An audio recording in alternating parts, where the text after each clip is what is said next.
সময়টা ১৯৯৯। বাংলাদেশের film industry তখন নড়বড়ে অবস্থায়।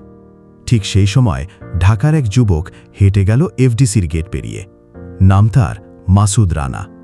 আজকে আমরা শুনব কিভাবে মাসুদ রানা থেকে আজ বাংলাদেশের মেগা স্টার শাকিব খান হয়ে উঠল। সেই সময় কেউ কল্পনাও করেনি এই ছেলেটাই একদিন হয়ে উঠবে ঢালিউডের ইতিহাসের সবচেয়ে বড় নাম। শাকিব খান কোনো প্রডিউসারের ছেলে ছিলেন না, না কোনো রাজনীতিকের পরিচিত। তার ছিল শুধুই স্বপ্ন, আত্মবিশ্বাস আর অক্লান্ত পরিশ্রম। ১৯৯৯ সালে অনন্ত ভালোবাসা সিনেমা দিয়ে যাত্রা শুরু। প্রথম দিকটা সহজ ছিল না। লোকে বলতো নায়ক তো না, নায়িকার মতো দেখতে। কিন্তু তিনি থেমে থাকেননি।